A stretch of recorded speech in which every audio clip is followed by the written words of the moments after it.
આજે બ્રહ્મદેવ સમાજ રાજકોટ દ્વારા વિદ્યાર્થીઓને પુરસ્કૃત કરવાનો એક અનેરો અવસર અને સરસ્વતી સન્માન સમારોહ.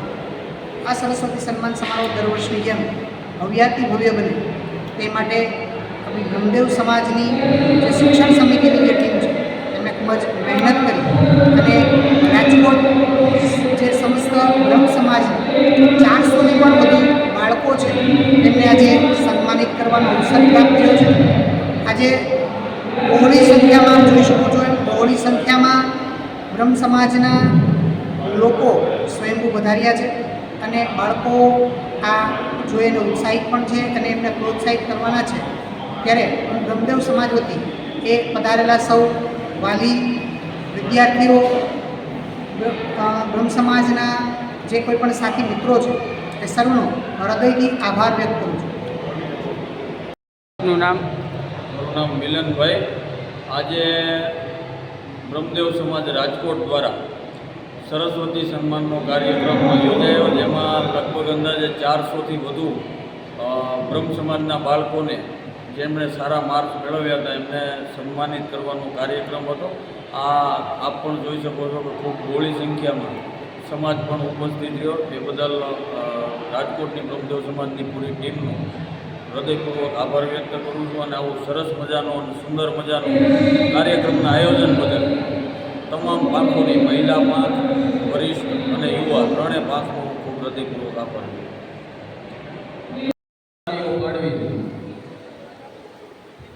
અહીં મંચ ઉપર ઉપસ્થિત અમારી મહિલા ટીમ, ભાઈઓની ટીમ અને 18 વર્ષના ભાઈઓ અને બહેનોની ટીમનો આવો સરસ મજાનો અને સુંદર કાર્યક્રમ આપવા બદલ હું હૃદયપૂર્વક આભાર વ્યક્ત કરું છું. અને આ કાર્યક્રમને અનુરૂપ આ નાના બાળકોને સન્માનિત કરવાનું અમે બધા ગૌરવ અનુભવીએ છીએ, કારણ કે તમે બ્રહ્મ સમાજનું ભવિષ્ય છો. ઘણા વર્ષો પહેલાં સાહેબ જ્યારે હું લગભગ 15-17 વર્ષનો હતો ત્યારે ગુજરાતના 26 જિલ્લા હતા અને 24 જિલ્લાના કલેક્ટર બ્રાહ્મણો હતા. ખૂબ દુર્ભાગ્ય છે કે આજે આપણે આપણો જે મુખ્ય વ્યવસાય છે શિક્ષણ, એનાથી ક્યાંક ને ક્યાંક વંચિત થઈ ગયા છે. એટલે હવે આ કાર્યક્રમથી અમે ફરીથી એવું નક્કી કર્યું છે કે આમાં જે તેજસ્વી બાળકો હોય અને એમને ભણવામાં આગળ તકલીફ થતી હોય, એટલે કે ઘરની પરિસ્થિતિ આર્થિક ખરાબ હોય, પણ માફ કરજો અગાઉ તમને કહી દઉં, ખરેખર જરૂરિયાત હોય તો જ અમને કહેજો, એમ નામ કહેતા નહીં.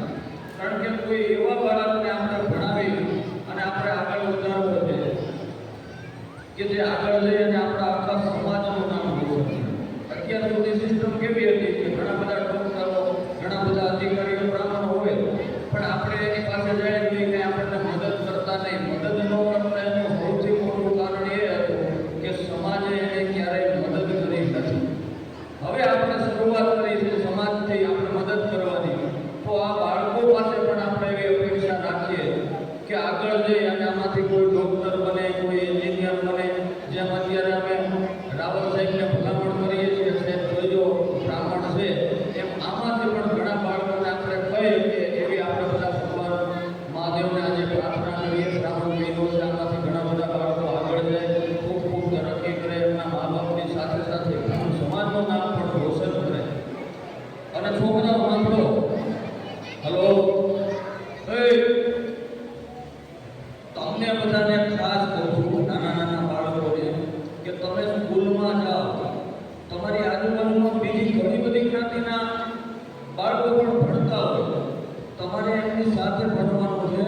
પણ એક વાત મગજમાં યાદ રાખજો, ક્યારેય કોઈનું અનુકરણ તમારે કરવાનું નથી. કારણ કે બ્રાહ્મણ છે એ વર્ણગુરુ બ્રાહ્મણ, ચારે વર્ણનો ગુરુ બ્રાહ્મણ છે. દુનિયાએ તમારું અનુકરણ કરવાનું હોય, તમારે કોઈનું અનુકરણ ક્યારેય કરવાનું નથી. આ વાત મગજમાં બેસાડી દેજો. તમને એવું થાય ને કે ભાઈ આ છોકરો આમ કરે તો મારે આમ કરવું જોઈએ, આ દીકરી આમ કરે તો મારે આમ કરવું જોઈએ, ત્યારે તમે મને યાદ કરજો. એવું મગજમાં વિચારજો. મિલન